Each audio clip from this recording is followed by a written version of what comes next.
Au nom du Père, du Fils et du Saint-Esprit. Amen. Amen.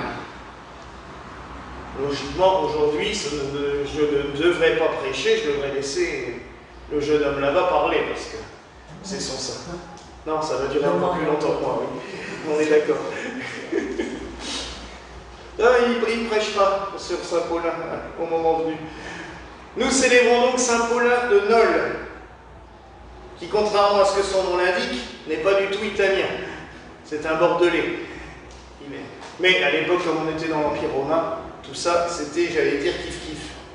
C'est le patron des saintiers, donc de ceux qui coulent les cloches. C'est le patron du coup aussi des campanistes, campanologues et campanophiles aussi, ceux qui aiment les cloches, puisque on lui attribue, mais on verra un peu plus tard, la création des premiers clochers. On lui attribue. Il n'empêche que contrairement à cela, il est un saint qui a quand même une sacrée personnalité. Paulin est né à Bordeaux. Dans la famille, c'est le fils d'ailleurs du préfet de la ville. À l'époque romaine, c'était quelque chose d'assez exceptionnel, le préfet. C'était pas le petit métier. Élevé avec une très grande culture, il a été le disciple du poète Ausone. Ausone ou Ozone, parce que ça s'écrit A-U-S-O-N-E. C'est un poète que j'ai étudié un petit peu quand j'ai fait mes études religieuses à Bordeaux, justement parce que Monseigneur Trechmott, notre ancien patriarche, était un grand fan de ce poète, et résultat des courses, son successeur nous a transmis quand même pas mal de ses poésies, et on a étudié un petit peu ce poète. Il n'était pas forcément au début voué à la vie sacerdotale. Il a fait carrière, une carrière politique, corps préfectoral, une carrière de poète, une carrière de grand étudiant, un peu en parallèle à Augustin. Mais Paulin, lui, était croyant dès les origines, pratiquant. Il a voyagé beaucoup pour ses fonctions, et il va se lier d'amitié avec des saints que l'on connaît, Saint Ambroise de Milan, par exemple, cet évêque assez surprenant qui avait eu quand même la capacité d'être élu évêque avant même d'être baptisé, mais pour ses capacités, pas par droit de bénéfice comme on le verra au XVIe siècle. Non, non, là c'est parce qu'il avait tellement déjà toutes les vertus de la sainteté chrétienne avant même d'être baptisé que les habitants de Milan l'ont choisi comme évêque. Il va donc rencontrer Ambroise, ils vont se lier d'amitié, et il va se lier d'amitié avec un élève d'Ambroise, un petit peu connu aussi, qui s'appelle Saint Augustin. Donc vous voyez que, en général, c'était déjà des bons prémices. Paulin aime l'ascétisme. Il a des envies de vivre en ermite. Il va d'ailleurs se retirer un moment. Puis, il va quand même reprendre sa vie normale. Il va prendre une femme. Et ils vont s'installer à Nol, où il va exercer en tant que prêtre. Nol, à l'époque, était une grande ville romaine. Maintenant, c'est une grosse paroisse de 7-8 000 habitants. Mais il y a quand même un évêque, parce qu'en Italie, la Révolution française n'est pas passée et elle n'a pas supprimé tous les évêchés historiques pour faire des évêchés par département comme nous l'avons en France. Donc, il y a encore des fois des évêques pour 7-8 000 habitants avec quelques prêtres, des petits diocèses, mais c'est toujours un diocèse vivant. Il est prêtre là-bas, il crée un hôpital, il crée un espèce d'ermitage où les hommes sont invités à venir vivre en ascète tout en s'occupant des habitants de l'hôpital, au point qu'il est élu évêque. Il devient évêque de Nol et il va faire preuve d'une sainteté profonde. À un moment même, ils vont faire, lui et son épouse, avec l'âge aidant, ils vont faire vœu de chasteté, chacun va vivre la vie monastique. Le mari de son côté et la femme de son côté avec une communauté religieuse qu'elle va créer. Comment est-il devenu le patron des cloches? Il n'a pas créé le premier clocher, puisqu'on sait que les Chinois, eux déjà, sonnaient des cloches depuis fort longtemps. Il n'a pas créé les cloches non plus. Mais à cette époque-là, la province de Nol, je n'ai toujours pas dit dans quelle région c'était, mais vous le saurez très vite, était réputée pour la qualité de son airain. L'airain, c'est le nom du bronze, c'est le nom qu'on donne au bronze sonore. On est d'accord? Je parle sous contrôle. Donc l'airain, c'est le nom du bronze sonore. Et cette région d'Italie était très connue pour la qualité de ce bronze, et c'est là qu'en effet se produisait un grand nombre de cloches à l'époque. Saint-Paulin étant le saint le plus populaire du coin, forcément, on a lié les deux, et il est devenu le patron des campanologues et des campanistes, parce que tout ce petit monde-là, Saint-Paulin et tous les fabricants de cloches de l'époque, vivaient dans une région d'Italie qui s'appelle la Campanie. Voilà, c'est pour ça que l'art des cloches s'appelle la campanologie.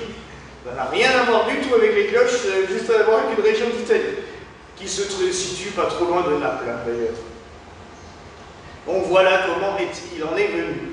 Mais après, on peut quand même faire un joli parallèle, parce que la voix de l'évêque, c'est un sujet que nous allons aborder quand même régulièrement durant 4-5 jours. Hein. L'évêque est appelé à être lui-même la trompette de Dieu, à être lui-même l'airain qui proclame la parole de Dieu.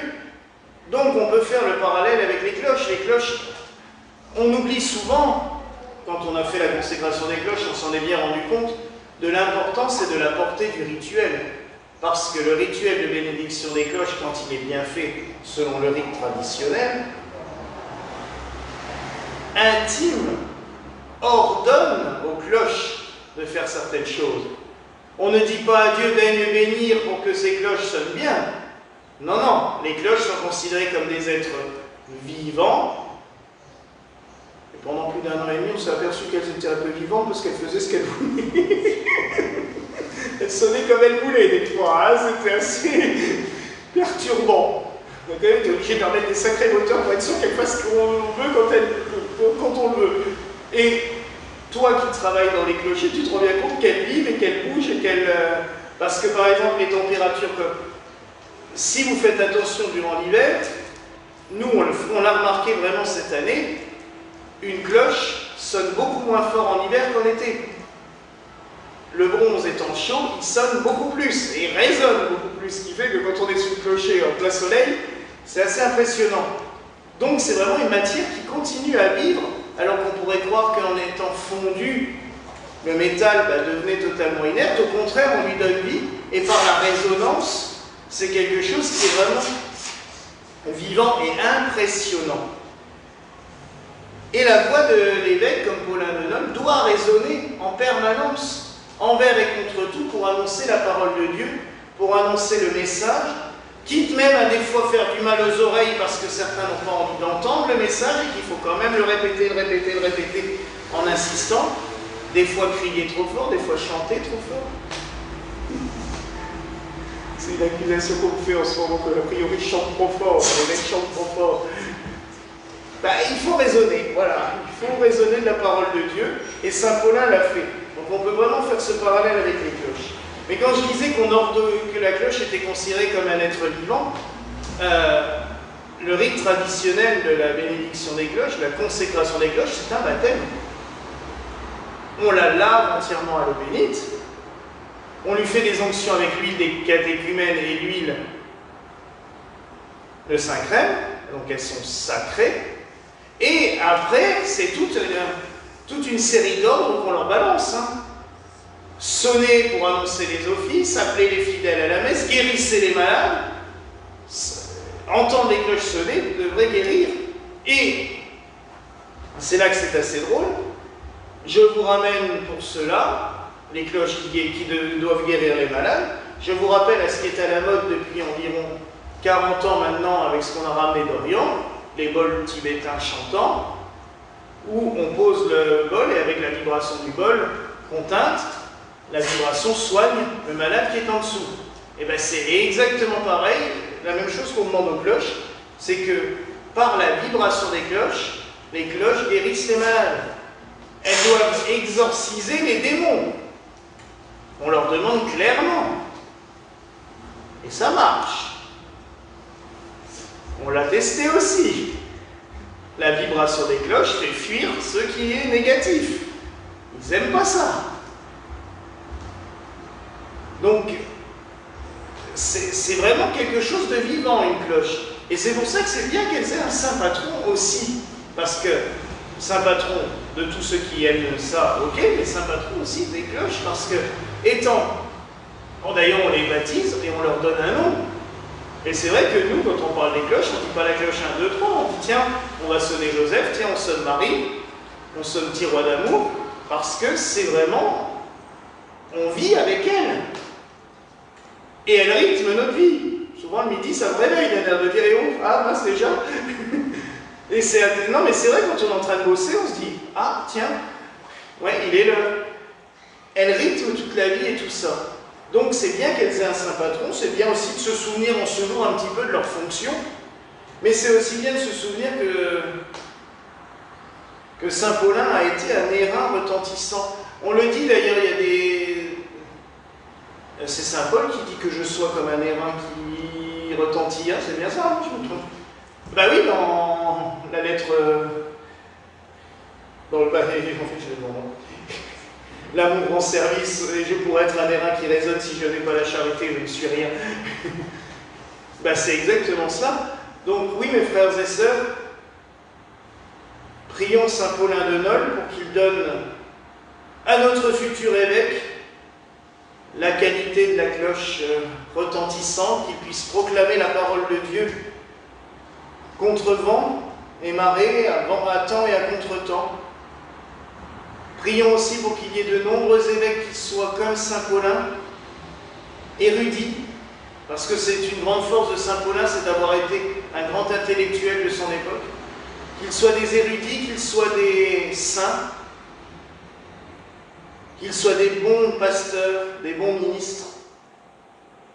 Que saint Paulin de Nol nous donne tout cela, qu'il protège aussi tous ceux et celles qui aiment les cloches, qui s'en occupent, tous ceux qui travaillent des fois dans des conditions difficiles et compliquées pour entretenir un clocher, parce que j'ai pu voir durant le stage du jeune homme que il y a des fois on se retrouve dans des situations quand même très compliquées.